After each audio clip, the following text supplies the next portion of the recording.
กลมเงยก็เมื่อยอยู่เลยเนาะ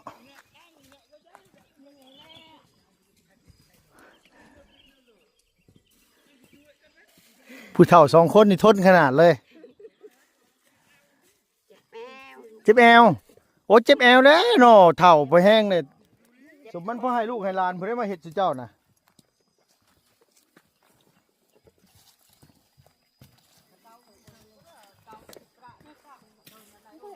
ทั้งนี้แล้วบ่ได้บ่นี่นะ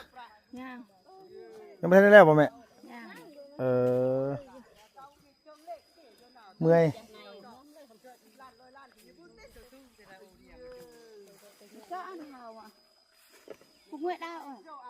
เนี่ยไรไปแม่ไปนั่งกินน้ำ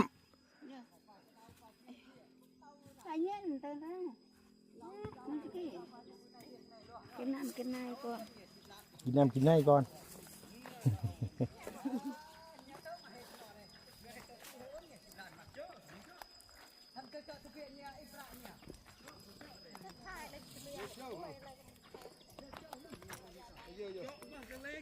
มันอันนี้นี่ปลูกเอาบ่แม่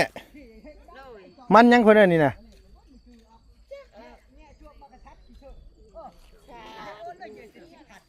บอกบ้องมีมันที่ว่ามันเป็นอันว่าเป็นไข่ๆนะบ่อ๋อโดย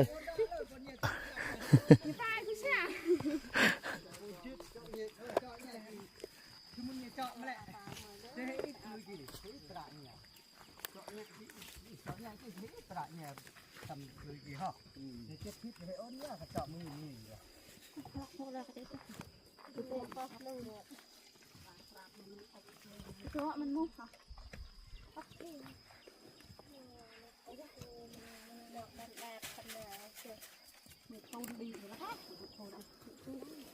ผู้ชายนี่เป็นผู้ซักเนาะ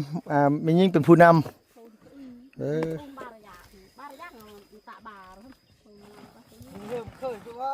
บ่เคยโดยนี่ได้เคยก็เคยนี่ได้บ่เคยก็บ่เคยได้ย้อมอีหลีโดยแต่ผู้ชายก็สิบ่มือ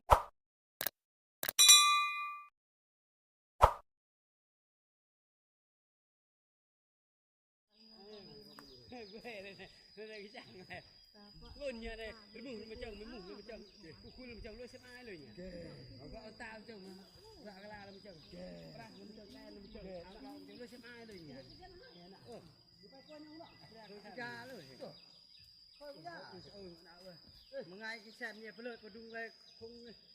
บาดชื่อไปชื่อให้อารมณ์จ่าโดยจ่าเพิ่นคือจำได้บาดเสียไปจูลุ่มอะไรจูอะไรจูลุ่มลืมอะไรจ่า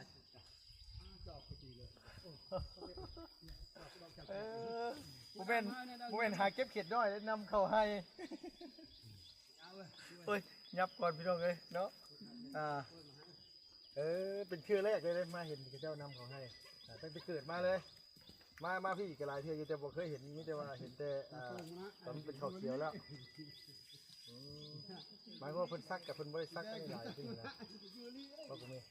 บริซักเล็กกว่าไหนเนาะเดี๋ยวใครเนี่ยมันฝนตกเนาะมันจะสีง่ายขึ้นอยู่ฮะเป็นยังไงมันเหนียวป่ะโบแม่มันเป็นยังไง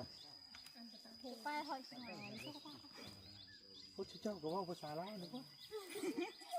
เนาะ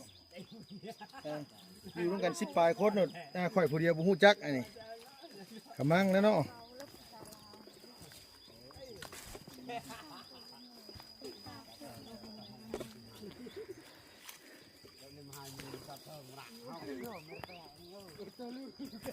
เพิ่นนำเป็นแถวไปเลยได้พี่น้องเอ้ย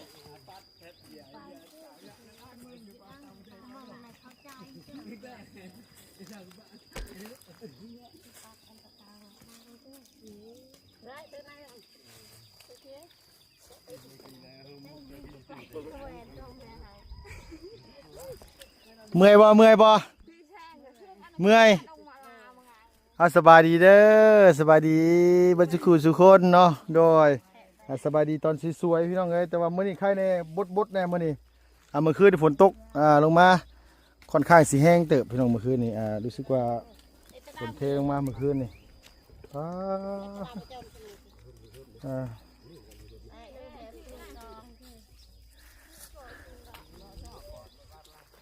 ้อนพี่น้องเอ้ยเนาะได้แล้วว่าเป๊ปซี่นายเอ้ยเอาเลยเด้อเป๊ปซี่ซื้อมาอยู่ในเฮือนก็มีอยู่โดยใส่ไล่มาแบบนี้ทั้งนี้นำนะว่าทั้งนี้นะใช่เลยบอกเลยไผเอาลูกมานี่นะน้องจะดีเอาอันอาเลียโดยสบายดีเด้อตู้เบเด้อโดยสบายดีมิตู้โดยคือมาให้ลูกสาวมาเลยใช่ลูกสาวนะไปเอาบัตรประจำตัว ลูกสาวไปเอาบัตรประจำตัวโดยแต่บัตรประจำตัวอยู่ใช่น่ะอ๋อโดยเป็นไปเอาบัตรประชาชนเอาบัตรประจำตัวเปอร์เซ็นต์วะ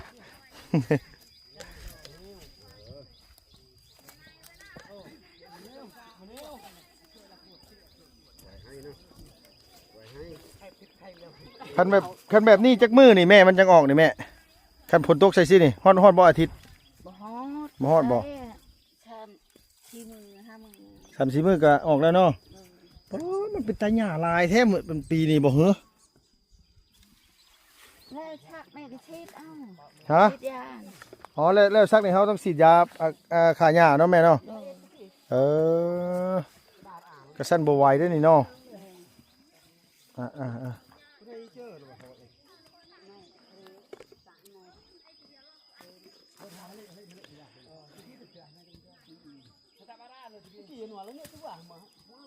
คือจำได้แม่บอกว่านำไปฮอด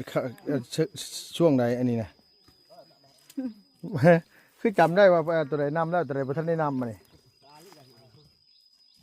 ตัวนี้ใช่แล้วบ่แม่แบบนี้ใช่แล้วบ่ใช่แล้ว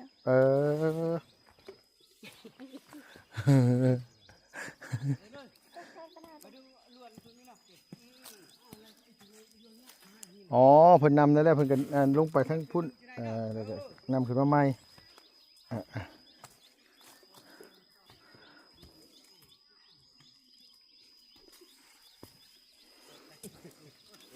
ไปลงไปพูดแล้วพี่น้องเนาะ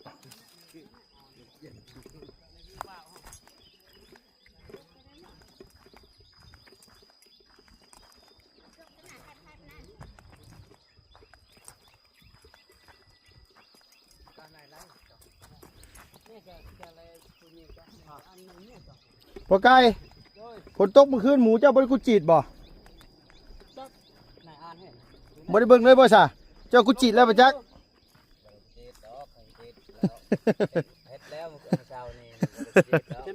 มันเป็นนั่นบอกแล้วลุงโดยลุงเลยโดยเอาสบายดีเด้อสบายดีได้เด้อโดยเอาแล้วบ่เป๊ปซี่นะลบโดยใครเนี่ยมันบ่ฮ้อนมันบ่ฮ้อนปานใดมื้อนี้พี่น้องมันบ่แดดเนาะมันแดดนี่ปัดโถในฝนตกแน่คืนเนี่ยโดยเมื่อคืนนี่ฝนตกแน่มันบ่เนื้อซักมันนั่นขึ้นทมขึ้นคันซักนี่มันถมขึ้นมามันบ่เป็นรูแบบนี้เนาะเอาสบายดีเด้อไอเด้อโดยเพิ่นเอาแห้งกันมานำเขาให้เอาแห้งกันบ่นี่นะเอาแห้งมาซอยลุงเอาแห้งกันโดยเปลี่ยนกันผู้นั้นไปนำให้มื้อนั้นไปนำให้ผู้แสงได้แล้วเนาะกลับมาพี่บาดนี่พอไกลแล้วเจ้าน่ะแล้วคนนี้คอยโดยคักยี่ดอกแปลว่าอันพ่อนะอันว่าคนมักมวนมักอันนี้มานี่ก็มวนมานี่จะหน่อยก็เอาตู้ขึ้น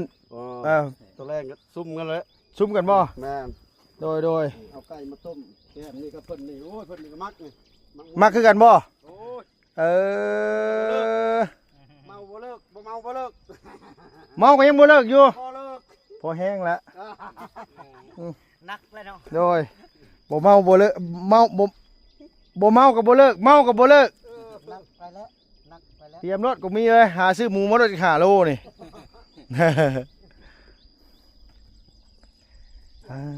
แต่เพิ่นจำได้เพิ่นซักให้แบบว่าเป็นแถวไปแต่คนบ่เคยซักนี่จะสิเริ่มต้นแบบใดนี่เพิ่นแบบว่าเพิ่นผู้ซักก็มีอยู่5ผู้นำนี่ก็มีอยู่จักคนบ่นี่ไปเบิ่งกันเนาะ ร้อนแห้งมื้อนี้อากาศอบอ้าวอยู่แต่ว่าตะเว้นบ่ค่อยแดดปานใดแต่ยังถือว่าโอเคอยู่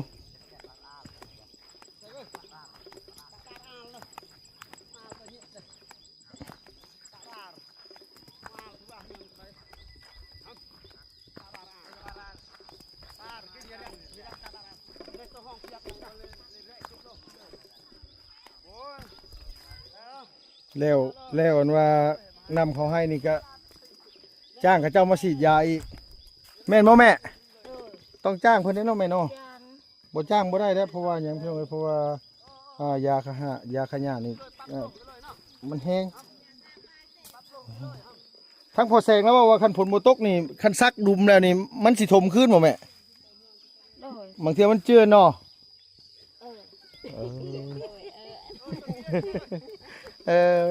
เมสลาหัวพี่น้องเอ้ยเมสลาแล้วบ่เคยเห็นคนมาถ่ายคลิปอยู่กลางให้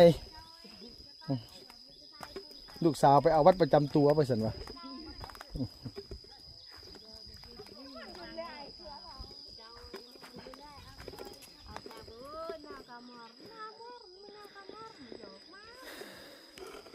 ได้ยังกินข้าวเช้ามื้อเช้านี่นะ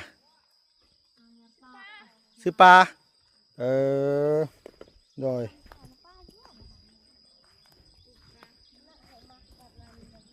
จ่าปลาน้องมื้อเช้านี่เนาะตอนเที่ยงน้อยๆหายังเพิ่นกินป๋อเสียงหายใจเป็นค่อยตู้อันนี้ต้นข้าวบ่ก็มีนี่กะ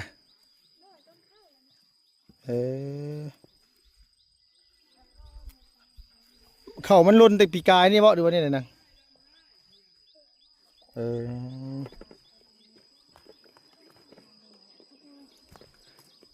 ปีกายนี่ให้นี่ได้จักสอบก็มีบ่ให้นี่เราได้20 สอบได้20 สอบปีกายนี่มัน6จำนี่บ่ดูว่าบ่ได้6ปานใด6กว่านี้ปีกายนี่6กว่านี้อีกปีนี้เขาถ่ายออกเลยเด้ซ้ำกันเพราะว่าเขาเสียหน้าแล้วอันนี้คือเสียหน้าแล้วเนาะ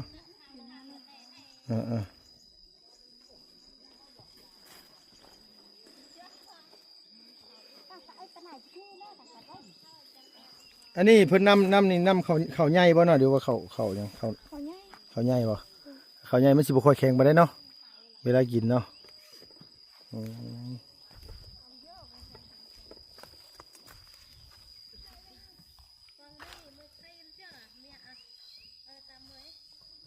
เคยนำก็เฮ็ดได้พี่น้องคนบ่เคยก็รู้ว่าหั่นแหละ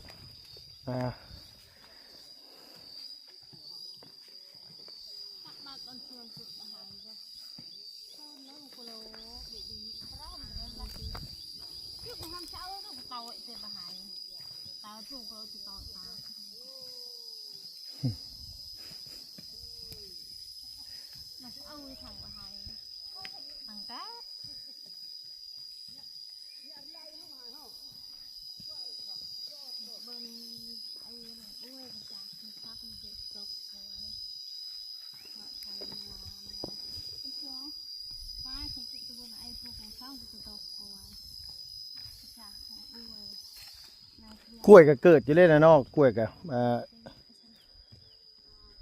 แต่ก็มีแล้วว่าบ่งามหน่อยวะบ่งามบ่นางถือว่าบ่งามบ่นี่หน่อยถ้ามันงามมันต้องขึ้นไวกว่านี้แม่นบ่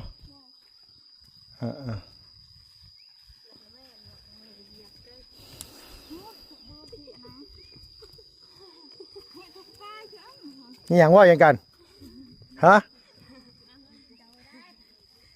บอกเลยที่เจ้าว่าอย่างกัน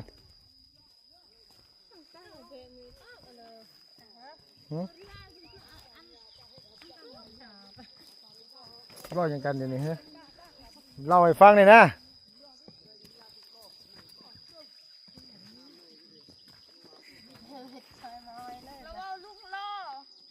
ใครวะขอบใจเลยเอาว่ามีอยู่10,000นี่เอาว่ามี10,000ได้ไงโอ้เจ้าสังว่าแท้น้ำเย็นขวดหนึ่งบนเด้อย่องอย่าซื้อเอาแม่เจ้าจ้างเขาแม่คนละ10,000เขาสิเป็นเลาะเนี่ยย่องคนบนเมืองเซโปนนี่ จะจ้างแล้วย่อคนรอ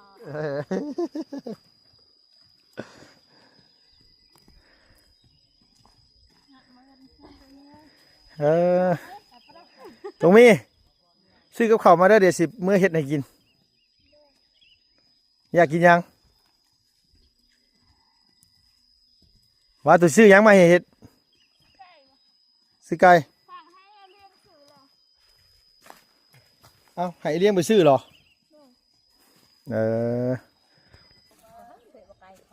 กี้ละเมนแต่ของหนูแบบโดยเลี้ยวก็ทำมาอันตีอัน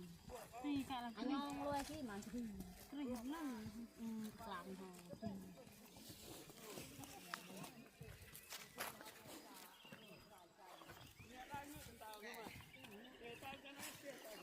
กลมเงยก็เมื่อยอยู่เลยเนาะ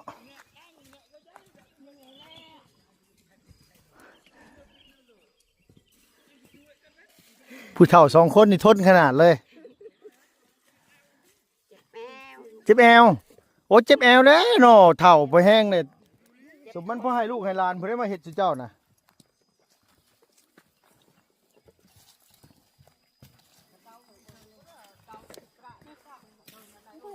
ทั้งนี้แล้วบ่ได้บ่นี่นะยังไม่ทันได้แล้วบ่แม่เมื่อย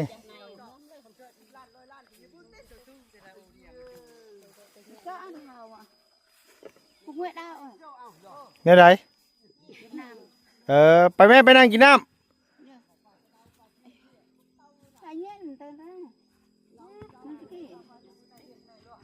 กินน้ำก่อน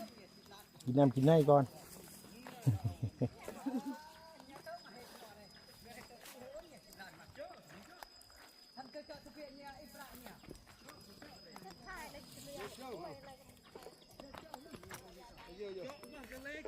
มันอันนี้นี่ปลูกเอาบ่แม่มันยังคนนั้นนี่นะ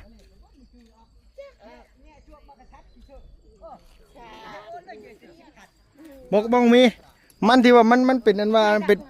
ป็นไข่ๆนะบ่อ๋อโดย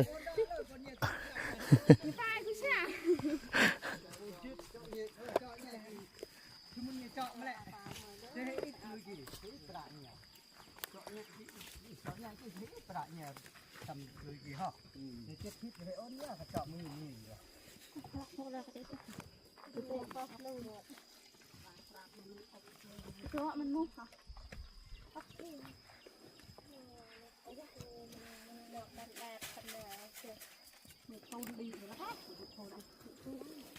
ผู้ชายนี่เป็นผู้ซักเนาะไม่ยิ่งเป็นผู้นำ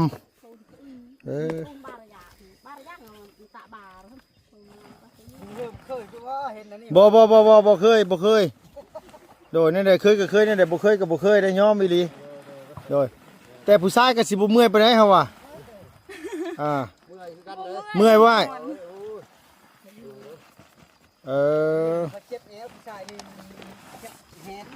เจ็บแขนเนาะหมายความเศร้านี่หมายความเมื่อยเนาะโอ้โดยโอ้มันกับบุมวนคือเปิดตู้พ่อนแล้วลูกจอกเราต่างแล้วมักแอลออนเนี่ยเปิดตู้ทักเราโดยไผบ่มักของเนี่ยมุ่นกับมุ่นก้อนของเนี่ยเฮ็ดกับเฮ็ดก้อนแหละ โดยเที่ยงนี่เช้านี่เอาจนหมดเที่ยงราคาเบี้ย ซ่อมลบก้อนหนึ่งเรามาแต่ดึกโอ้แปลงจักให้เขานะแปลงจักให้พี่น้องไปก่อนแล้วยังบีบลุงเตากระดาษเนาะยุ่งก็เพิ่นซักเป็นแถวไปนอนแล้วล่ะสมุนเดนำแล้วหรือว่าพ่อเจ้าอยู่เพื่อนแล้วเรียบร้อยแล้วมาซอยเพิ่นอีกโดยจ้ายังตอนเที่ยงนี่จ้ายังเจ้าของให้เพิ่นให้กินได้กินว้าวอีหลีตรงนี้ตะปู10 2 โลพ่อเอาเจ้ากินยังก็ได้เจ้าเนาะตะปู12 โลมาแกงใส่บักฟักก็กินแล้วโย่เนาะว่ากินยังก็ได้บ่ซั่นว่ากินงัวเผาเด้อกินงัวเผาสดๆโลดเฮาพอได้มีแห้งกินมันก็บ่สดคือเก่าแหละสิงัวเผาว่าจะได้สดๆบัดนี้เนาะ ขมังแล้วสินงัวเผาว่าจะได้สดๆไปซั่นว่าเดี๋ยวคันว่านั่นสิให้กูมีแล่นไปนี่มันยังให้สีดยังน่ะบ่เนาะหืม กันหมดบ่ให้คนเข้าไปออกไปคุมเลย โอ้คือต้องฉีดยาอันว่าขามุดก่อน แม่ ๆ ยากันหมดก่อน ๆโดย หมดมันบ่ได้ใกล้เด้เขาจังนั้นก็มันวนขึ้นมาที่คุมก็หมดแหละ นำไปก็ นั่นเลยหมดมันเร็ว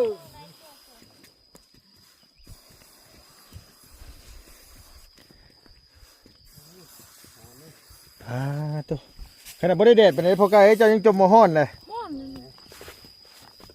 ฮ้อนนั่นไปใส่เสื้อลายสั้นใส่เสื้อแขนสั้นขึ้นติงติ ลุงก็ยังฮ้อนเพื่อออกเลย ก็คอยเนี่ยฮ้อนอยู่แล้ว เบิ่งนี่นะเบิ่งทรายเนี่ย อันนั่งเถอะบึงชายบึงเขาวางโซ่ก็แหละบึงชาย เบิ่งทรายเหรอ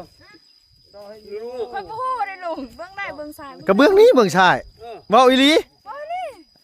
เอาบ่จักแขนซ้ายบ่จักแขนขวาบ่เดี๋ยวนี้น่ะตัวขล้นอยู่น่ะอันฉีดกระป๋องมาแขนขวานั่นน่ะเออ ค่อยลืมเขาบอก นับนะ โอ้ยตายเด้อเป็นแต่เลี้ยงลูกใหญ่อยู่บ่ล่ะฮึบ่จักแขนซ้ายแขนขวาบ่ตัวนี้เนาะ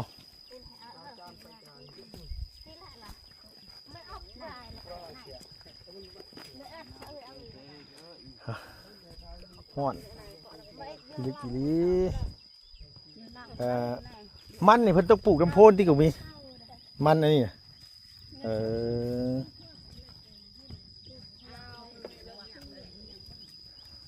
ไถหญ้าเนี่ย มันไต้ต้นให้เจ้าเจ้าเอานั่นเอาที่ไม่ได้ฝาดมาเมื่อเธอแล้ววันนี้เดี๋ยวก่อนนั่งแล้ววันนี้เดี๋ยวก่อนนั่งวะแล้ววันยัง หาอาหารไม่กิน หาอาหารไม่กินได้กินอยู่แล้วอาหารนะเจ้าบ่ย่านก็ได้ว่าสิบ่ได้กินนะโดย แล้วว่าอย่ากินสิ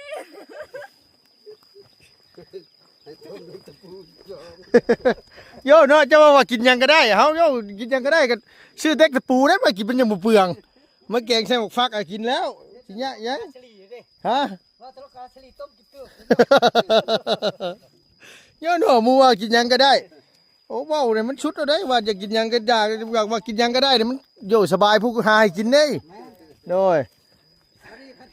กระล่าประเทศคนเป็นไก่เยอะ ก็เฮาสิจำได้นี่ฮู้ว่าเฮาเป็นหยังเฮาจังจำได้เฮาตอนเฮาเฮียนน่ะเฮาไปเกี่ยวข้าวซอยครูแล้วครูก็ได้มาถามว่าลูกศิษย์จะกินหยังว่าซั่นว่าลูกศิษย์ก็ว่าเกรงใจครูว่ากินหยังก็ได้ ย้อนเกรงใจ มันเกรงใจ แล้วครูบอกว่ากระสั่นก็บ่เป็นหยังลูกเอ้ยอันเดี๋ยวแม่สิไปซื้อตะปู10มาแกงชื่อเจ้ากินดอกว่าซั่นว่าปาเตอร์เฮามันจะบ่เปลืองแล้วว่าคนละดอก2ดอกนี่ก็อิ่มเลยล่ะแล้วว่าปะโถเขาจับได้ตั้งแต่มื้อนั้นมาเลยซุมื้อนี่เพิ่นถามว่ากินหยังนี่เฮาอยากหยังเฮาสั่งเอาโลดเฮาโดยยันว่าเกรงใจเกือบได้กินตะปู10จนคู่ยังเอาอยู่ กินดอกเดียวกับ10 คนก็บ่หมด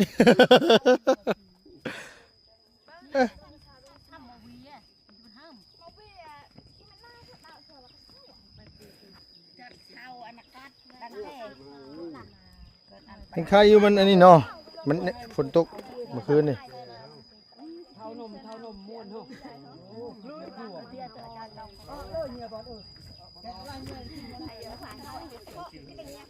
สู้ๆป้อหน้าแดงมันเมื่อกี้ควรเนาะหน้าแดงเจ้าหู้เจ้าเมื่อกี้ควรอยู่บ่ฮะเอาแล้วบ่หูเจ้าเมื่อกี้ควรมาที่นี่ หน้าแดงจักอยู่แต่กินก่อน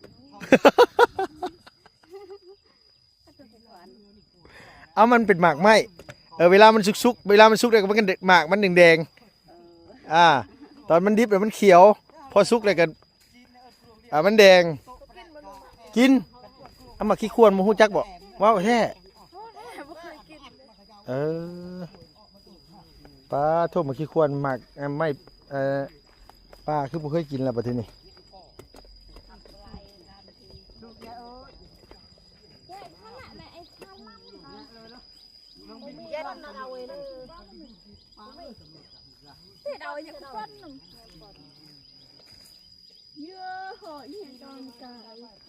มาเฮาอันหมูแม่มาใกล้แซวอยู่หั่นน่ะชับไปหาอันมา หมูป่าอยู่ดงอยู่ป่าหมูอันมาก็ได้บ่เคยพ่ออันนี้ แต่ไม่กี่สั่งก็ไม่บึ้ดจะมองไม่คือจาน อ่ะโอเคซะเนาะเอาสบายดีเด้อซั่นเด้อนังเด้อ ต่องาน โดยพี่ตรงไงเนาะทางอ้ายเพิ่นกำลังซักอันว่าให้อยู่ ใครว่าเอ๊ะดูเห็นบ่ใส่ไม่ได้เลี้ยวให้เด้ปลายบึ้นที่พระที่เลี้ยวให้มันไหนคือว่าครับ ฮะบอกนักเรียนซื้อบุกเพชรเฉพาะโดยโอเค